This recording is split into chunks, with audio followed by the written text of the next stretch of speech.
अफगानिस्तान के अंदर फियर जो है, इस वक्त तो फियर ये था ना कि अब तालिबान आगे क्या करेंगे, लेकिन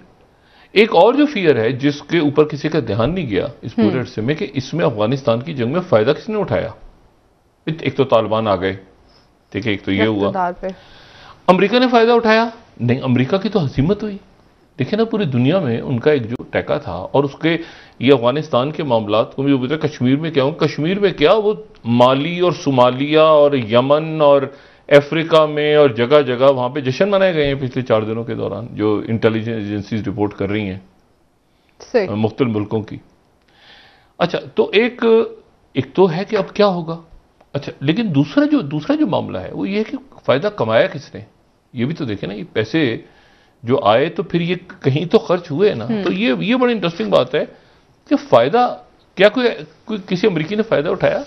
फायदे उठाए। ये जो रिपोर्ट्स हैं वो रिपोर्ट्स हमारे सामने बता रही हैं कि कम से कम 5 तो डिफेंस कॉन्ट्रैक्टर्स ने अरबों रुपए कमाए, अरबों रुपए डिफेंस कॉन्ट्रैक्टर्स। ये जो ताखिर हो गई है ना कि बहुत सारे अमेरिकन वहां पीछे रह गए हैं, ये कौन से अमेरिकन हैं, ये डिफेंस कॉन्ट्रैक्टर्स हैं। और ये वहाँ पे एक मकामी होटल जिसका मैं नाम नहीं लूँगा, 1 या 2 होटल्स वहाँ पे काबुल में वो वहाँ पे मौजूद हैं, वो डिफेंस कॉन्ट्रैक्टर्स हैं। और ये जो एकदम से खप पड़ी हुई है ना पूरी दुनिया में,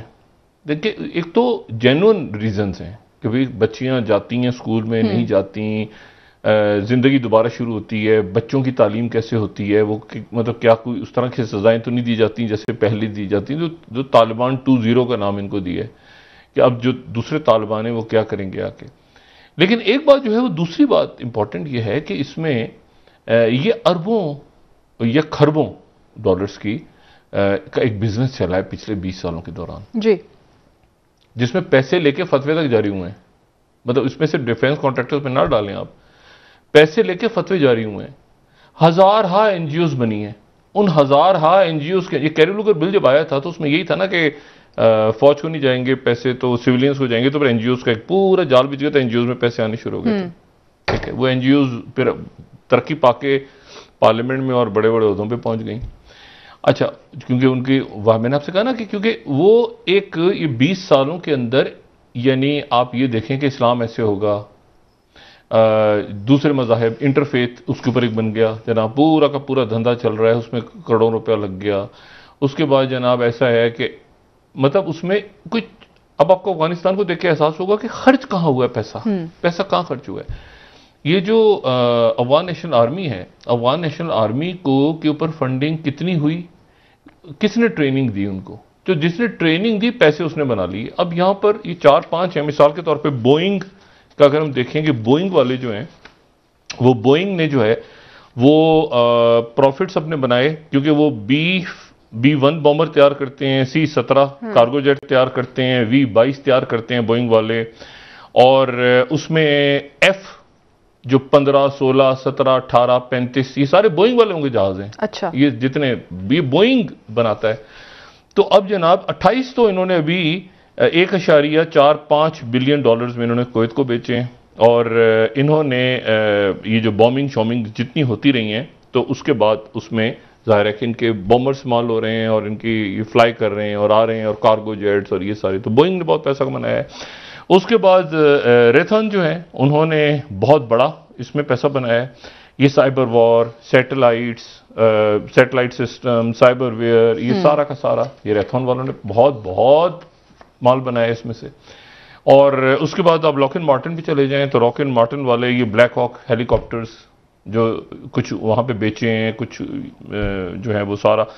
और F-35 जो है वो लॉकहीड मार्टिन बना रहा है, माजरत के साथ, ये बोइंग नहीं बना रहा। ये F-35 जो है ये 12 बिलियन का तो सिर्फ F-35 का है। तो ये इंटरसेप्ट की बड़ी इंटरेस्टिंग रिपोर्ट है कि अगर आपने $10,000 लगाए थे, मतलब आपने आज से 20 साल पहले $10,000 डाले थे किसी डिफेंस की कंपनी में, तो आज आपको वो $1,00,000 दे रहे हैं वापस। सही, ठीक है, आपके 10,000 जो है वो 1,00,000 बन चुके हैं। अच्छा, बोइंग वालों ने क्या किया है, बोइंग वाले आपको जो है वो 974.97% रिटर्न आपको वापस करेंगे। ठीक है, और जो उनका स्टॉक था वो 10,000 का, वो अब इतने डॉलर्स बन चुके। और उनके बोर्ड के अंदर फिर वाइस चेयर हैं, फिर जॉइंट चीफ ऑफ, बड़ी खूबसूरत ये एक इन्वेस्टिगेटिव रिपोर्ट। अच्छा, फिर रेथॉन वाले जो हैं, रेथॉन वाले जो हैं वो जर्नल्स हैं, उसमें सारे रिटायर्ड जर्नल्स हैं, इन्होंने ये परचेज कर रहे हैं सारी चीज़ें, और उसके बाद वहाँ पे ट्रेनिंग का इन्होंने, फिर हम कॉन्ट्रैक्टर्स, आपको वहाँ पे फौजियों को जाने की ज़रूरत नहीं है, रेथॉन वाले बता रहे हैं। जनरल डायनेमिक्स वाले हैं वो जनाब LAV लाइट आर्मर्ड व्हीकल्स तैयार कर रहे हैं, और उसमें भी आप देखें तो आपको डिप्टी सेक्रेटरी ऑफ डिफेंस, उनके बोर्ड में ये सारे आपको फौजी नजर आएंगे, जेम्स मैटिस भी नजर आएंगे उसमें आपको, ठीक है, वो पेरी मेरीन कोर के जनरल। तो ये सारे उधर से उधर पैसा चला गया। फिर उसके बाद आपको नजर आएगा ये नॉर्थरॉप ग्रुनमैन, ठीक है, तो ये जनाब ये वेब स्पेस टेलीस्कोप और ये और फलाना ढिमाका, इन्होंने भी खूब गेम किया वहाँ पे और इन्होंने पैसे कमाए। अब ये $10,000 देखें तो आपको मिलेंगे कितने, ठीक है, वो आपको जैसे 129,644 ये आपको मिल रहे हैं पैसे 10,000 के बदले में। इतने इनके स्टॉक्स दुनिया में इतने बड़े हैं, इतना असला बेचा है। तो असल बात ये है। और फिर वो डिफेंस कॉन्ट्रैक्टर्स, यानी तकरीबन ये जो बात आ रही है ना, इतने हजार अमरीकी रह गए, तो इतने हजार वापस लाने, वो इसलिए कि अभी तक वहां लॉबिंग हो रही है अमेरिका में कि आने वाले दिनों में कोई ऐसा वाकया पे, आपने देखोगे ना एकदम से ये बात शुरू हो गई है, लड़ाई मार कुटाई। तो ये डिफेंस, ये जो मिलिट्री स्टेप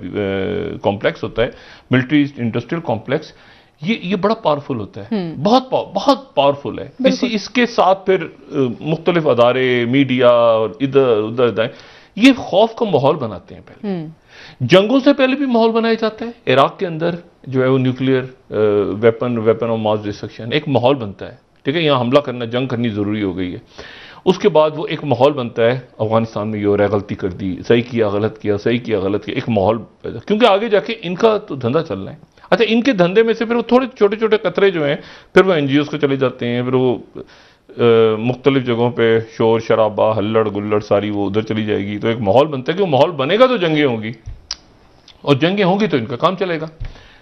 अच्छा, अब इसमें इस पूरी सूरत हाल में अब कल का दिन जो मैंने बताया था कि आशूरा के हवाले से बात की थी, लेकिन कल का दिन भी बहुत अहम था, और उसकी वजह यह कि जुम्मे का दिन, और उसमें फिर यह था कि मसाजिद में और हर जगह अफगानिस्तान में सुकून रहे।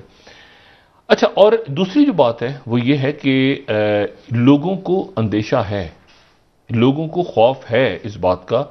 क्योंकि 20 साल के अंदर लोग ये पूछ रहे हैं कि तालिबान तब्दील हो गए नहीं हो गए। 20 साल में अफगानिस्तान का माशरा भी तो तब्दील हुआ है, खुले हैं लोग, बच्चे स्कूलों में जा रहे हैं, बच्चियां, मीडिया, मतलब दुनिया आगे गई है ना, तो अफगानिस्तान के बच्चे भी उससे, अफगानिस्तान के लोग भी उसी तरह आगे मूव किए। अब उनको ये कि ये 20 साल पहले वाले नहीं है, तो मसला ये कि वो जो अवाम है वो भी 20 साल पहले वाले नहीं है ना, वो भी उसको कैसे एक्सेप्ट करेंगे कि उस जमाने में तो ये था, तो इस जमाने, तो ये एक बड़ा, अब ये कहना चाहिए कि बड़ा एक इम्तिहान है अफगानिस्तान में जो तालिबान आए हैं उनके लिए, कि वो इसको नए दौर के मुताबिक ये लोगों के खदशात कैसे दूर करते हैं। ठीक है, ठीक। अच्छा, इसमें लेकिन जो दूसरी बात है वो आज के हवाले से वो ये है कि जो हक्कानी, जिसको कहें कि हक्कानी नेटवर्क जिसको कहते थे, तो उसकी एक शख्सियत अनस हक्कानी तो हमारे सामने आ गए थे, जो कि जलालुद्दीन हक्कानी के साहबजादे, सिराजुद्दीन हक्कानी के भाई, और यानी सिराजुद्दीन हक्कानी जो कि नायब अमीर हैं हैबतुल्लाह अखुंज़ादा के बाद, तो उनके जो सिराजुद्दीन हक्कानी के छोटे भाई तो अनस हक्कानी है ना, लेकिन उनके वालिद यानी जलालुद्दीन हक्कानी के भाई, यानी इन दोनों सिराजुद्दीन हक्कानी और अनस हक्कानी के चचा, वो जो हैं खलील हक्कानी, वो आज मंजर आम पे आए हैं। ठीक है, ये अनस हक्कानी साहब की तस्वीरें हैं पुरानी, ये आज आए हैं। ठीक है, ये जो है, ये तस्वीर जो है, ये तस्वीर बड़ी अहम है, और ये है कि ये पहली बार आज हक्कानी नेटवर्क जिसको कहते थे, हक्कानी नेटवर्क की दूसरी शख्सियत मंजर आम पे आई है, और वो है अनस हक्कानी के चचा जी। ठीक है, खलील हक्कानी, और उनको काबुल की सिक्योरिटी उन्होंने संभाल ली है। ठीक है, ठीक है। अच्छा, इस तरह से हुआ है कि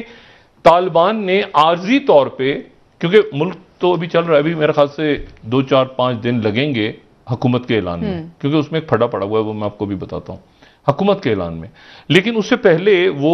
कायम मकाम गवर्नर, ताकि जो एडमिनिस्ट्रेशन है वो तो चलती रहे, तो काबुल की जो सिक्योरिटी है वो दे दी है इनको। अच्छा, प्रेसिडेंट बाइडेन ने कहा कि 31 तारीख के बाद हो सकता है अमेरिकन विड्रॉल हो, तो इस दौरान जो है वो तो तालिबान की तरफ से ये बात मान ली गई कि ठीक है 31 के बाद भी आप जा सकते हैं, लेकिन मसला ये है कि सर पे 9/11 खड़ा है और 9/11 से पहले पहले बहुत सारे मामला होने, वरना बड़ी हजीमत हो। मतलब इसको मतलब किसी तरह प्रेसिडेंट बाइडेन ने दुनिया की तवज्जो यहां से दूर करवानी है, लेकिन जब तक ये इनखला होता रहेगा और लोग हजारों की तादाद में और हजारों की तादाद एयरपोर्टों में फंसे हुए हैं, फैमिली फंसी हुई हैं, 13 मुल्क हैं, उनका शुक्रिया अदा किया है सेक्रेटरी ब्लिंकन ने कि वहां पर आर्जी तौर पर, उसमें इस्लामी ममालिक भी हैं, उसमें जो है वो मगरबी ममालिक भी, आर्जी तौर पर बहुत सारे अफगान नेशनल्स को रखा गया है। उसकी वजह यह है कि देखें टर्की ने तो अपना बॉर्डर सख्त कर दिया है ईरान के साथ। टर्की के अंदर जो ऑपोजिशन जमात, क्योंकि टर्की सबसे क्विक रास्ता है यूरोप तक जाने का, नहीं ह्यूमन स्मगलिंग, यहां से टर्की पहुंचे, टर्की से यूनान पहुंच गए, यूनान से जो है वो 1 मिलियन पहुंचे थे 2015 के बाद, उसमें से 60,000 रह गए यूनान में और बाकी निकल गए यूरोप की तरफ,